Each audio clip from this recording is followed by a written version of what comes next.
Okay? Some of you keep may say, maybe I want to have a beam on the left and on the right of my stair.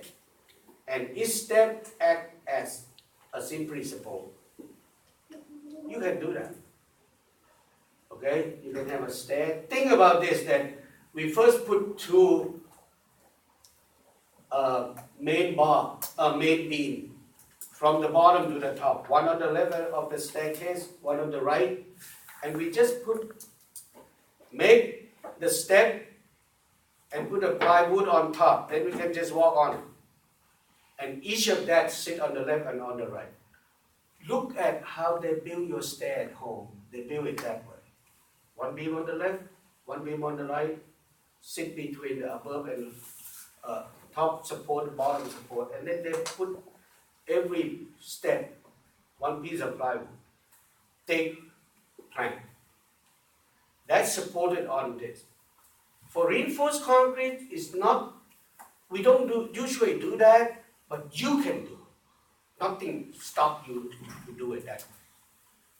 There's also another case that, okay, we have one stair go up from the ground to the landing, right? Then walk over the landing, then go up another portion to the upper floor. So there are two sets of stairs with a landing in the middle, right? Okay? Notice the one going up on the right-hand side is the wall, right? The portion that go from the landing to the upper floor, the right-hand side is also a wall. So some people put a beam there, and each of the steps is cantilevered out of that beam. So you design each of these steps as a cantilever coming out from the main girder, inclined main girder that high in the wall. You can see this easily if they design that way. You see that there's a big beam on the wall, okay, and the step coming out. There are three approaches. Like concrete or building industry, it's up to us how we want to build it. There's no fixed rule. In terms of how much you pay for it, different place may be more expensive. One situation may be more expensive than the other. But it doesn't stop you from using any one of these. Okay? If you don't like it, I bet for Mike, he probably will stick a piece of steel cord from the bottom to the top, okay, and just stick steel plate around it, make it a spiral stair to crawl up there. So cantilever beam coming out from the vertical. We are on the ground floor here, right? If we walk up to the second floor, how does the stair look like? Spiral, right? It's part of the circular shape. If you come across a circular stair of that form, it will be torsion. Okay? Now, you will have to be careful with the torsion when you design this stair. If it's a spiral staircase. All right, guys? Question for the stair? Easy? Stair, you might notice that many instructors just skip it. Presumably, it look like a slab or look like a beam. Okay? But, well, you can see that every building has stair. Okay?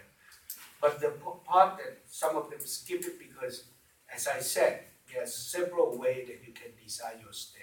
Cantilever out of the inclined girder, supported with two inclined girder, one step at a time as simply support, or design as a piece of slab slope supported by the beam at the bottom and the beam on the top. Okay. Look at the case. A good example to look at a concrete stair is the precast stair in our parking deck. Okay. You will see that the upper level rest on the beam on the top level. Then at the landing, it's actually one piece. The landing is a piece of concrete slab, and that inclined stair just sit on that slab. Okay, and it repeat both from the lower part to the landing and the upper part from the landing to the upper floor. Okay, those steps is just a precast step that come sit on it. Supported one on the top, supported one at the bottom. In that case, is precast come sit on it, the strength or the shear resistance of the top step and bottom step will have to be checked carefully. Otherwise it cracks, and that's what happened there. You don't see those cracks in the first 3 floors now because they patch it up. But if you go up to the 6th floor or 7th floor, you still can see the crack there. Go take a look, guys. Okay? Take a look and ask yourself that, hey, how did they support whatever weight on this inclined staircase? Your weight, the dead load of the stair itself. Okay? But as I said, there are quite a few. There's no fixed rule. You can put the beam wherever you want. In some place, it may not be safe because anyone walk underneath might have to avoid that beam. So most of the time, the beam will be at the end of the landing, at the lower level and at the upper level. All right, clear?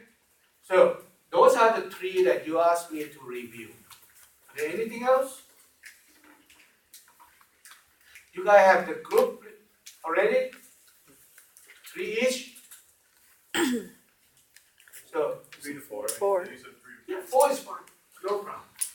So the first part, when is due? Next week. Next week?